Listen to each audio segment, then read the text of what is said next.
Good morning, good afternoon, good evening.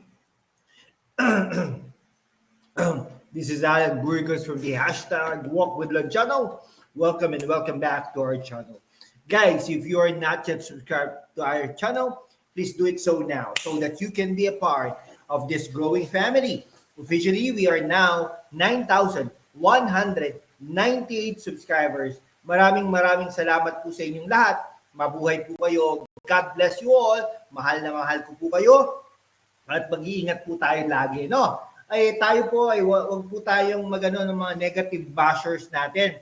Okay? Iba-iba po talagang mga ano, alam niyo po ba? Ako medyo magsusumbong lang po ako sa inyo, ha. May mga sinilip ko po yung ano Pero alam niyo, mga ano po no, mga fanatics po ni Vico Soto. Okay, galit na galit sila. Talagang anong mga pinagsasasabi, ha? Porket addict daw tayo, porket nabayaran daw tayo, kaluluwa daw po natin ay naibenta na. Kung talagang taga-Pasig sila, alam na alam nila kung anong nangyayari sa Pasig, no? Hindi porket anak ng artista, hindi porket ganyan, ay talaga naman pong tayo ay parang inaano na natin ang buhay natin sa isang mayor, ha? Hindi po ganoon. Sabi nga niya dapat maging maliit lang daw ang mayor, pero hindi po, on the contrary, hindi po ganoon ang nangyayari, ha? Kasi po dapat makinig sa tao, no? Yan po alam nyo, hindi pa po gising ang ito, nakikita ko po nakakalungkot mang isipin, hindi pa po gising ang mga taga-Pasig, no? Nakakalungkot nga lang po isipin, no? May mga corruption issues din po no? Mga naririnig tayo, takot lang po ang mga tao na magsabi niyan. Pero anyhow, ganyan po talaga. Bahala po kayo sa buhay nyo, di ba? Pero alam niyo po, ito jokingly aside,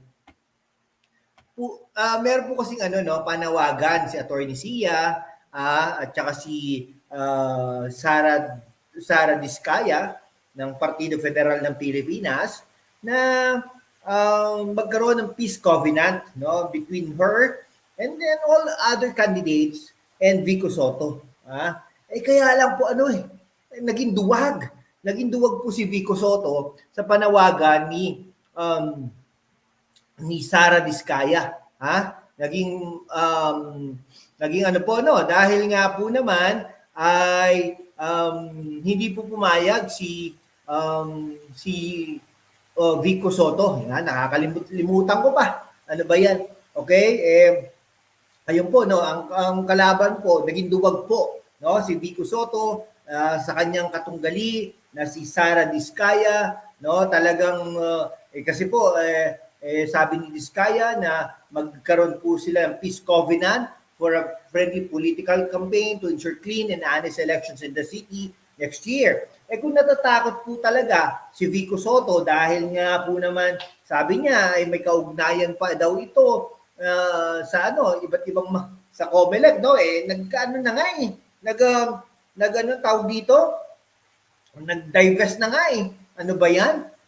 Sara Diskaya, yung mayoral aspirant in the city, nag-offer po sila ng peace covenant para to ensure fairness during the campaign. Alam nyo, parang hindi nga fair tignan nyo po, no? Tignan nyo. Diba? Parang, ang mahirap na lang po magsalita. No? Sabi niya, talagang yung peace offer daw niya ay talagang si mayor po kasi ay talagang nagda-damage po sa family nila at business nila. Syempre, we do not want to reciprocate with damaging statements, sabi ni Diskaya. Pero alam nyo, tapos sabi pa ni Vic Soto, style daw bulok. Ano ba yun? Hindi ganon. Hindi po ganon, di ba? Nakakalungkot ang pag-responde ni Vico Soto. Talagang hindi naman po daw nila inaasahan ng public servant na katulad ni Vico Soto ay walang yung responsibilidad ay dapat i-keep niya ng peace in his area of jurisdiction. Pero ano pa po mong bago? Naalala niyo po ba si Kapitan Akaw? Hindi po ba? Naalala niyo po ba yung isang engineer na parang pinahiya-hiya niya? Ang platform niya po ay tuwing ang tawag doon, tuwing flag racing. Yan po yan po ang katotohanan diyan. Mag-abang po kayo sa flag racing, yan diyan po niya pinapahiya mga tao. Ayan. So ito si Diskaya lamented that Soto was not amenable to the peaceful and respectful campaign call. Ano pa pong bago, no? You expect Sara mayor to be sana, no? Sara Diskaya na talagang action pa po ito si Vico Soto dahil ngayon lang po yata since Eusebio, ngayon lang po yan nagkalaban ng ganyan na talagang mas matindi, no? Ngayon pang ikatlong termino niya, kahit hindi ka manalo, Sara Diskaya, dumikit ka lang, no? Malalaman natin na hindi karapat-dapat talaga, no? Sabi niya, yung pamilya din nila will aspire to keep the electoral campaign peaceful, vibrant, and beneficial to Pasigueños. Dapat lang naman. Kasi para sa mga taga-Pasig yan no? Ito, wala naman pong parang walang vision Ano po bang vision niya? City Hall complex, di ba? That is if the good mayor will accept our challenge of a charity war. If he's not ready yet for our offer of a peace covenant. Yan maganda, charity war. No, yan. She added that Pasig residents will benefit from the charity war wherein her family, through their construction firm, offered to do a detailed engineering design for a city hall complex. Ayun di ba? Kasi parang hindi po natin alam mas gusto pa yata ni Mayor Vico Soto mas magastusan ang Pasig, no? This guy said that under an agreement signed by Soto, the city government will pay 855 million for the engineering design for a new city hall compound. Okay, an act of charity, we will donate 855 million to the city for the construction of a hospital complete with all needed facilities and medicines. Di ba? We only ask that Mayor Soto defer by 4 to 5 years the procurement of 1.3 billion information technology systems that will be built for the City Hall since the project will only be used once the City Hall complex is finished. Di ba? If the mayor will agree to their offer, this guy said their company will deploy their design engineers and technical staff to start doing the design for the City Hall complex. Kaya lang syempre, hindi na ito papayag, Ma'am Sara Diskaya, hindi na papayag ito si Vico Soto dahil alam niyo naman, ay gusto niya manatili diyan sa City Hall, no?